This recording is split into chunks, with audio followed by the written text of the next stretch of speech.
So, my name is Casey. I'm a grateful believer in Christ and have struggled in the past with alcohol and anger. I, as an alcoholic, must take time each and every day to evaluate what I've done. I must do this in order to improve my daily life. I am strong in my faith in God and my Savior, Jesus Christ. I work each and every day to show and tell those around me how much God means in my life. All I have is because of His grace and mercy. Grace is defined as getting what you don't deserve. Mercy is defined as not getting what you did deserve. These have been cornerstones in my life. It is by my hope and faith that I continue to follow God's will for my life. I also seek out His continued will for me as I go towards a future that looks brighter now than it did 15 years ago when I started this journey. I was born in a small farming community in Indiana. Greencastle is a small town, and I always felt as the odd man out of most things. I've worn glasses since I was in the 6th grade. I was held back in the 6th grade in order to actually pass 7th grade. I was not the typical kid. When my parents let me know that they were holding me back, my mom was expecting a screaming fit, lots of tears, and possibly a breakdown. I simply said that I understood and that I was okay with it. I now am glad that I followed the plan because I am still thankful to this day for Mr. Rose, who was my 6th grade teacher, for the care and strong teaching he showed me in that year. No matter when I look back now, I had always felt like an outsider. My parents were church-going and there was a Bible in the house. I was so proud the one year that I got to read the Christmas story from the Bible for my family. My mother normally took on the task, but my sister and I got to when we were old enough. I remember practicing those verses for a week before, just so that I didn't mess up. I have very good memories of family trips to Virginia, lots of singing and laughter. I suddenly realize as I write this that I am exactly like my father. My dad was always fun to be around. He always acted like a nutball. He was always the kindest, gentlest, most passionate man with an angry streak that could scare a hardened criminal to tears. My dad was there for me when he could be. He worked long hours, and the job was 45 minutes away. He always told me he loved me and hugged me and kissed me. When he died in 2002, he was able to see me get sober, and I'm very proud of that. When he passed away, there was nothing left unsaid. That's been the beauty of my family. We talked about everything. Love was a free-flowing attitude in my house. I, however, did not feel this until I look back on it now. I felt then as if I was on an island by myself. I had friends and one best friend, but still did not connect on a deep level with anyone. I was brought up in the 70s and 80s, so my parents let us try beer here and there. I hated the taste of it then and still do now. We tried wine. I hated the taste of it then and still do now. It was blackberry brandy skipped a line. We tried liquor, and now there was something that tasted right to me. My dad would fix a hot toddy when he got sick. It was blackberry brandy that was heated, and it was good. I now am glad that I was not sick more as a kid and didn't think of faking to be sick either. But it did show me that that kind of alcohol was something I could tolerate. When I was 20, my parents went to their yearly Myrtle Beach trip. I had a party at my house. I tried drinking socially and got absolutely drunk for the first time. I finished off a 1/5 of peach brandy and a 2-liter of Sprite by myself. I was so drunk that I passed out in my living room floor, face first. My friends took me upstairs to my bed and laid me face down in the bed. I am very grateful for this, because I threw up in the middle of the night. If they had laid me face up, I would not be talking to you today. I was incredibly sick the next day at work and was sent home early, very early in my shift. This incident swore me off of alcohol until I went into the military a few months later. I went into the military because my dad had done the same. I had flunked out of college the year before because of working too many hours and not enough studying. Oddly enough, not because of drinking, although the 2 times at college when I drank, I got hammered. When I was in the Air Force, my 21st birthday was a nothing day. I didn't have a patio break.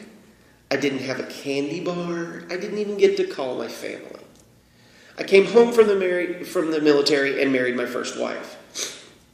I know now, after step studies and soul searching, that I was creating an instant family. She had a 2-year-old son and was a broken woman that needed to be healed and loved. I thought I could do that for her. I was wrong. We divorced a year later. I have times over the next year when I would get drunk and then sober for 6 or 8 or 10 months. I would then spend a weekend drinking after having a party or some sort of something on base. I was at Andrews Air Force Base. I met my second wife at Andrews. She was an officer and I was enlisted. That is a no-no in the military. I have regrets that I dealt with it over having to lie to my supervisor. He asked me a direct question if we were dating. I told him no, and then a month later, we got married. At this point, I found a drinking buddy. She and I would have parties at the house. I'd get sloshed, then the obligatory 6, 8, 10 months of sobriety. Now here, I have to add that I was a mental health tech in the Air Force. I was working with people detoxing from drugs and alcohol. I was working in the 28-day rehab. I was working hand in hand with others to get and extend sobriety, all the while able to tell myself that I did not have a problem.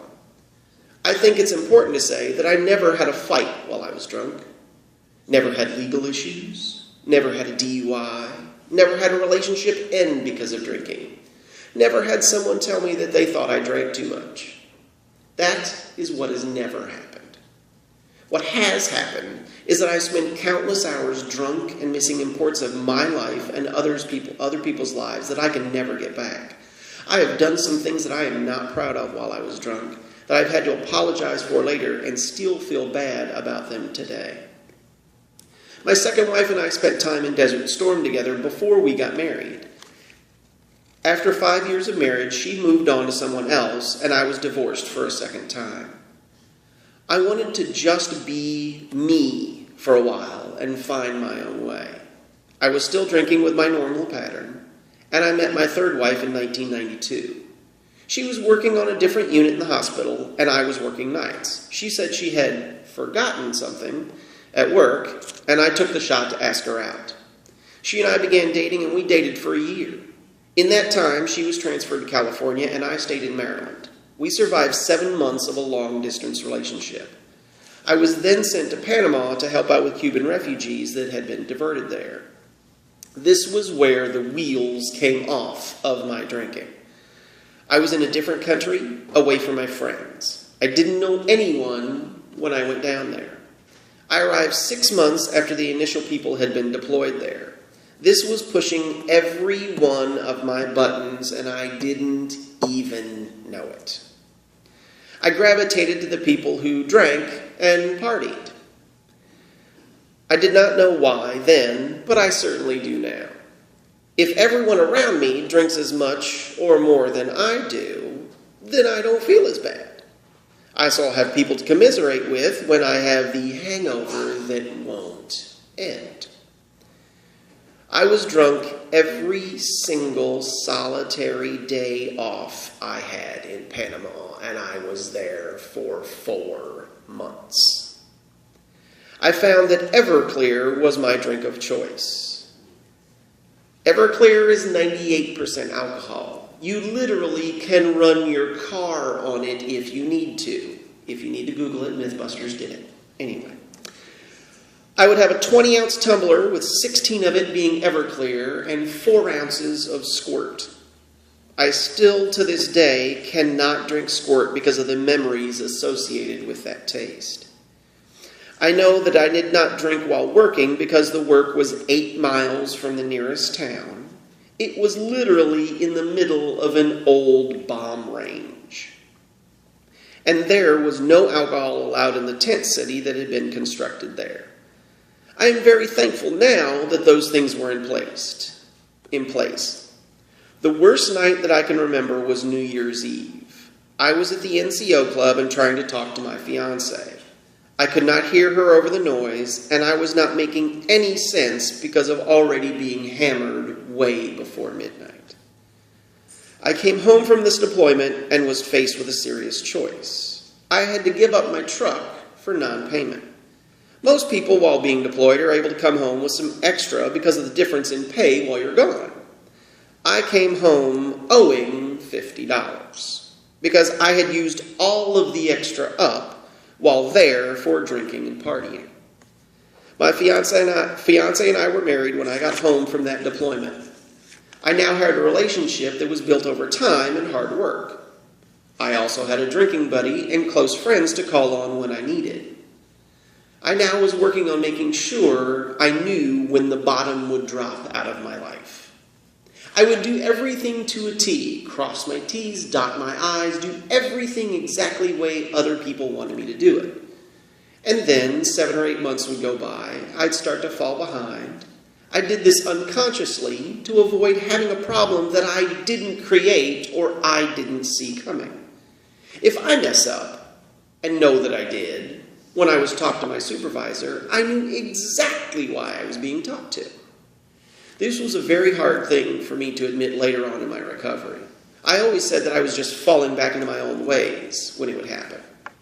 My third wife and I had a daughter, Sierra, on April 5th of 1997. She made me look towards a future. I never did that before Sierra was born. I never thought past this week or this month. I now was faced with someone that was dependent on me for love, care, understanding, and support. I began to try to achieve things that would be a future endeavor. I went to a conference to get a certificate for addiction counseling. I felt like I had a talent for it. I still did not see my problem. Binge drinking helped me hide these things from myself and stay in denial for a long time. I was one of 4 people to get the certificate at the conference out of the 8 of us that had gone. I felt a lot of accomplishment for that. This was the first thing that I could put my finger on in my adult life that I had followed through with from beginning to end and didn't stop 75% of the way through. I got out of the Air Force and moved to California to be close to my wife's family. I spent time working in mental health and found CR for the first time. I was working nights, and the nurse I worked with came in every Friday night just happy and almost bouncing. It was very annoying, but I wanted that feeling. She told me about the CR in Ventura at Bible Fellowship Church. I went a few Fridays after that. When I walked into the doors that night, I was greeted with a smile. I was shown around and talked to about being a safe place. I sat down and worshiped God for the first time in such a long time. I sang to Him, and I listened to the words that night. The lesson was yes. Yes is built on principle 8. Yield myself to God to be used to bring this good news to others, both by my example and by my words. Happy are those who are persecuted because they do what God requires. Matthew 5:10. And step 12, having had a spiritual experience as a result of these steps, we try to carry this message to others and practice these principles in all our affairs. Brothers, if someone is caught in a sin, you who are spiritual should restore him gently. But watch yourself, or you also may be tempted. Galatians 6:1. Yes is built on yield myself to God. E, example is what is important. And S, serve others as Jesus Christ did. At this point, it may not be apparent, but I knew I was in the right place. To have the first lesson be about yielding to God was exactly what I needed to hear. After the large group, we broke up and I went to the co-ed group for adult children of alcoholics. I will say now that my parents are not alcoholics, but I have every character trait that there is for an adult child of an alcoholic. It was exactly the right group for me to see the work I needed to do. I began to go to groups to get my anger under control. I've always been the explosive, angry guy. I've broken video game controllers, dented car doors, screamed at people at the top of my lungs, and generally freaked other people out with my anger.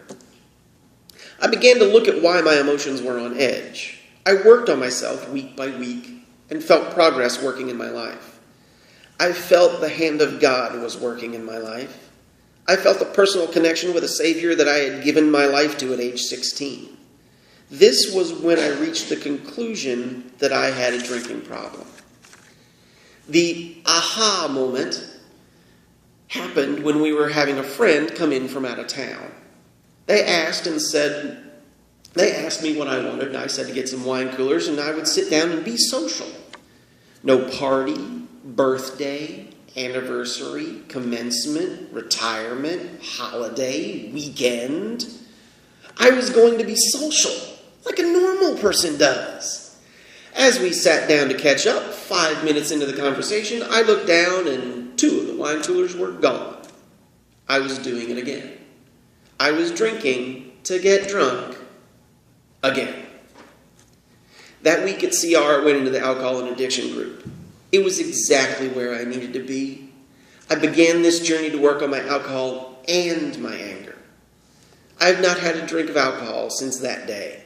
I have spent 15 years, 3 months, and 14 days sober.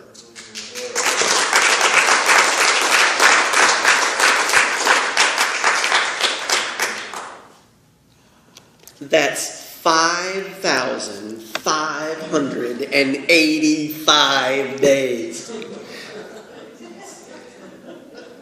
I have put that string of days together because of His love for me. Because I followed His will. I began to change over time. I went back to school for nursing after flunking out of college the first time. I was scared to go back.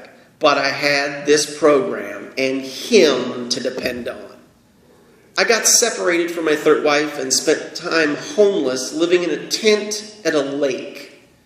But I had Him in my life and the belief that things would work out. While I was there, I had 2 books. I had the big book and I had the Bible. And that was it. And that was enough. My third wife and I divorced, I believe, because I was changing and not the person she had married 10 years before. I was working on myself and became an equal partner. I believe that this put us on opposite sides of a chasm of unresolved issues.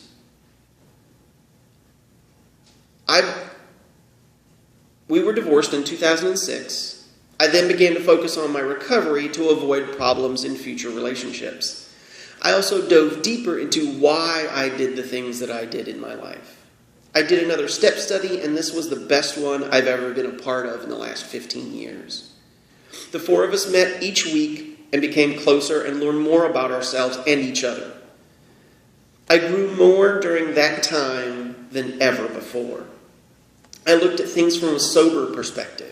I stopped looking at things of how I'd messed them up and began to look for ways to improve the way things were done. My third wife began to date again and met someone from St. Louis. I was torn about what to do.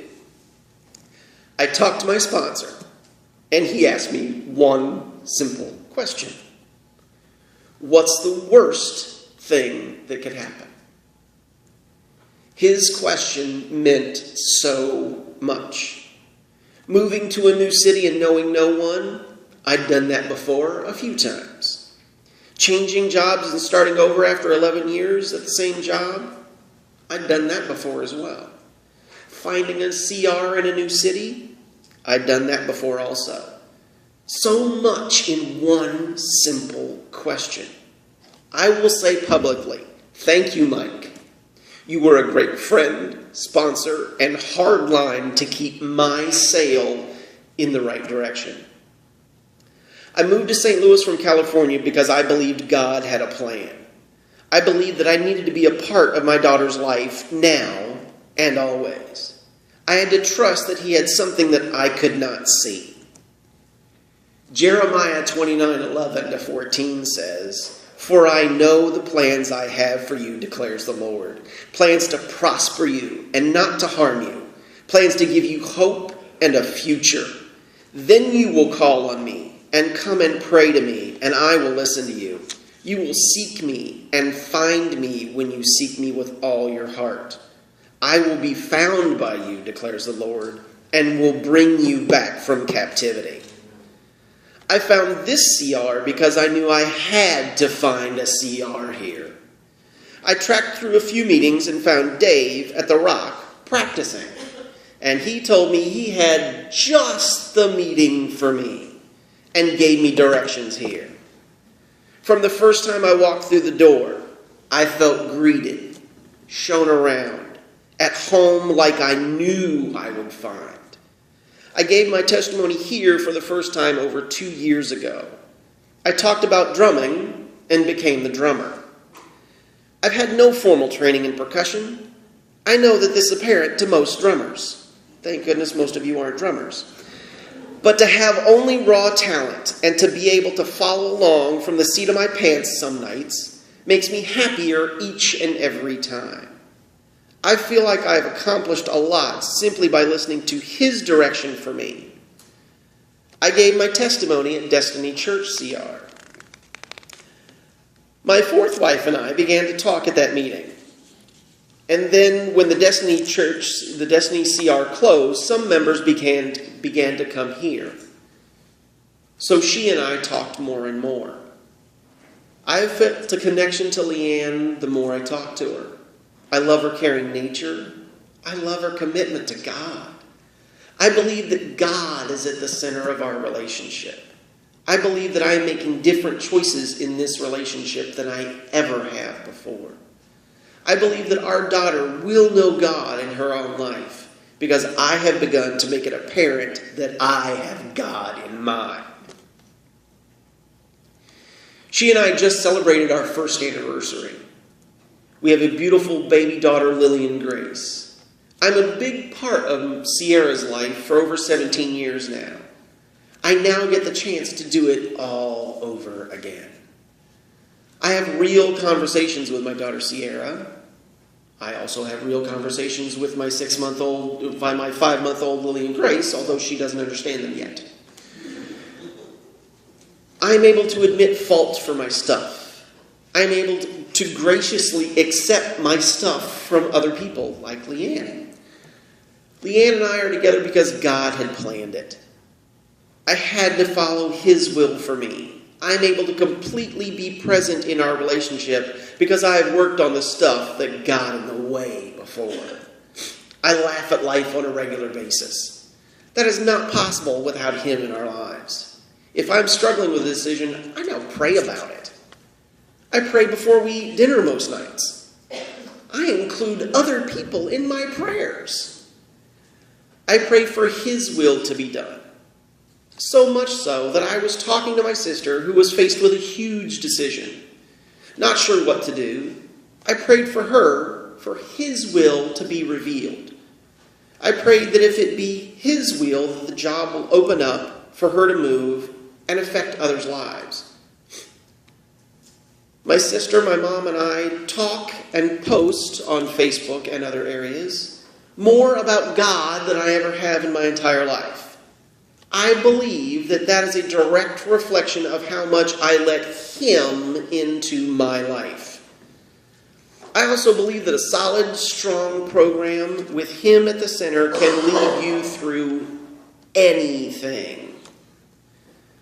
While I've been sober, I lost my dad to lung cancer. I was able to work through my grief with the help of meetings, including the one that I went to on the day he passed away. I've lost a beloved coworker, Christine, to pancreatic cancer.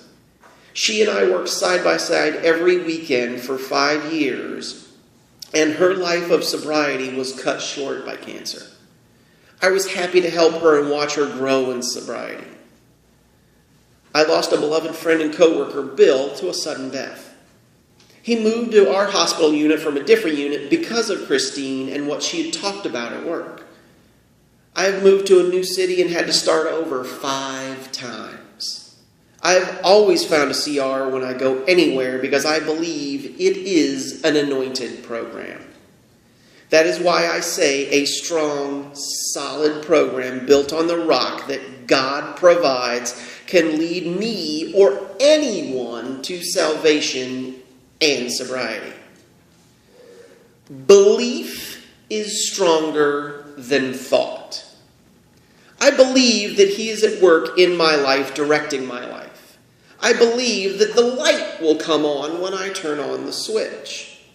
But when the light is burnt out or off, what do we all do? We flip the switch again. Belief at that point has overrid thought. If we think about the wires are automatic, they don't falter on a regular basis. The electricity flows automatically when the circuit is completed. If we think about it, we check the light bulb immediately. We go and check the wiring. We don't flip the switch again. Because it worked last time, it should work this time. Belief overrides thought. I believe that He will direct me if I don't know how. I don't think He will. I believe He will. I believe that I have an obligation to show others His work in my life. I have given my testimony roughly 17 times. I've read it word for word. I've used cue cards with bullet points. I've talked off the top of my head. Don't do the last one. You talk way too long and you miss important things. I prayed before tackling this testimony. This is the first true rewrite of the original. I just want to tell my story, and maybe it makes someone stop for a second before a bad decision. Maybe someone comes to Him from something I've said. Maybe someone tells my story to someone else and someone else is helped. Maybe none of that happens, but I believe that these words will encourage through victory, strength, hope, and faith. When we break it down to its core, it's about faith. Faith is believing in things we cannot see. Webster's definition of faith is trust in God and His promises as made through Christ and the Scriptures by which we are saved. John 14:12 says, I tell you the truth. Anyone who has faith in me will do what I've been doing. He will do even greater things than these because I am going to the Father. To stay sober, I have to have faith in His Word. I have to have faith that the path will be laid out before me. I have to have faith that my walk will be pleasing to Him. I have to have faith that no matter what I do, He will be there to guide me. I have to believe that faith will carry me through the darkest of times. I have to suspend all of my thoughts and worries and work on a system of faith. Now, in CR, we love acrostics. Every other week we hear one. So here's my life acrostic. Faith. F. Forgive yourself for the wrong things you've done. A. All of the work has to be done through the program. I. In your heart, you must believe He will provide. T. Trust others in the process. And H. He will light your path. Thank you for letting me share.